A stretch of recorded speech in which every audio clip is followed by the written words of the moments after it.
Alright folks, let's talk fire kit rather. So I'm gonna go through my fire kit of sorts here with you. So we'll start with these guys.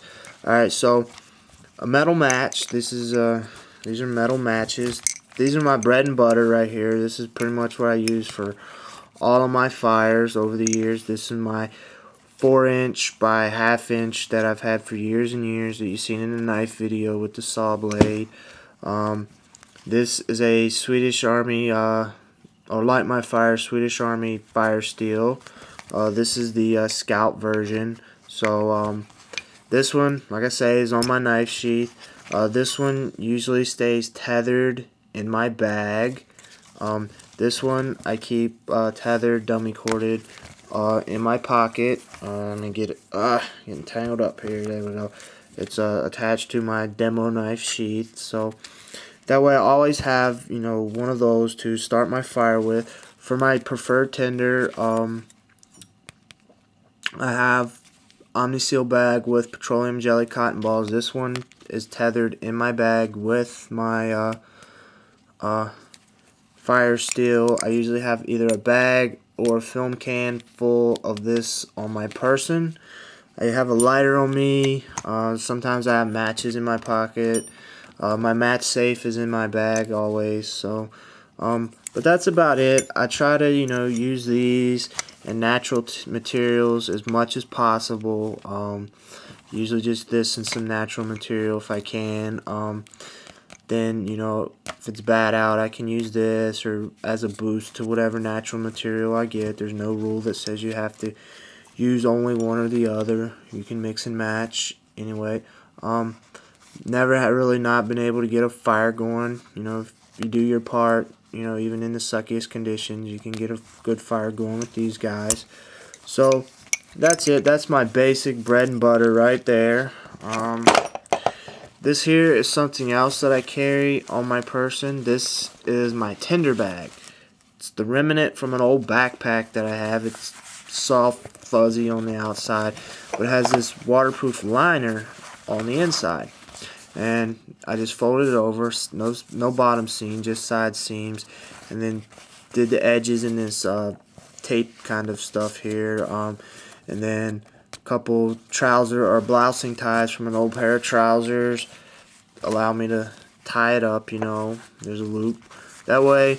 Got this in my pocket, I'm walking along, I see some good tinder, I can pick it up, put it in here in my pocket, truck on, and always have some dry tinder with me. In my bag there's this guy here. This is my I don't feel like messing around or need a surefire tender or something kind of kit, emergency fire kit if you will. It's an aloe sack bag, I believe is what they're called. It's odor, wind proof, yada yada yada. It's a fancy Ziploc bag. It's pretty decent. It's kind of expensive, I think, for a bag, but whatever.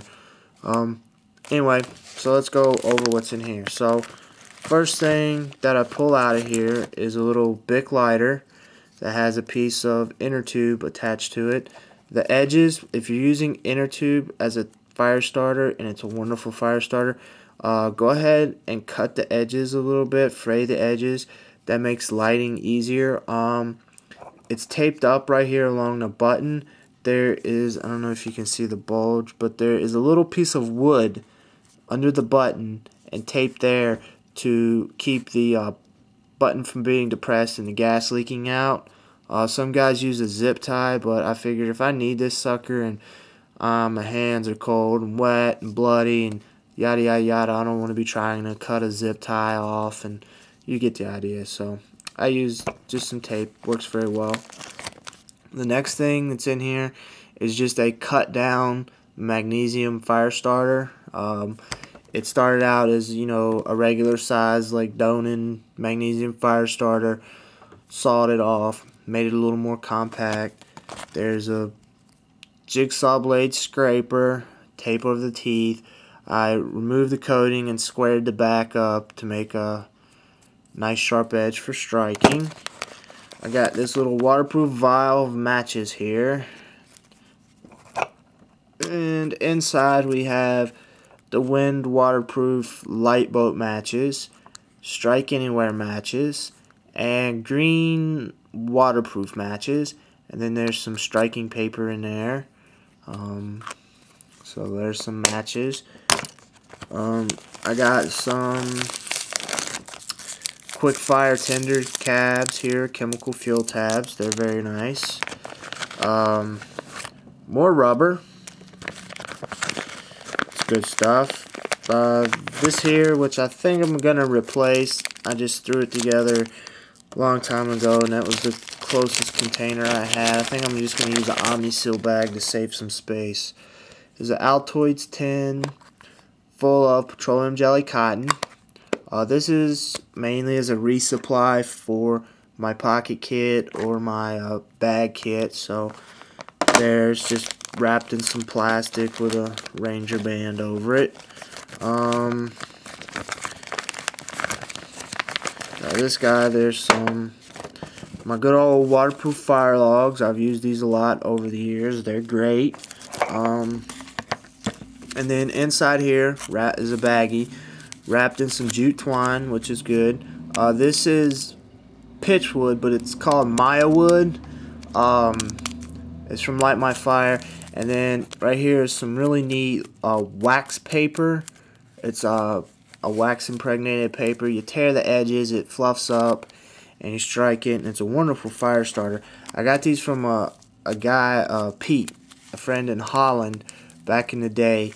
He used to could get us Light My Fire fire steels back before they became readily available in the U.S. It was kind of hard to get these at one point, and he used to get them for his scout troop. This is one of the older models, as you can tell by the striker.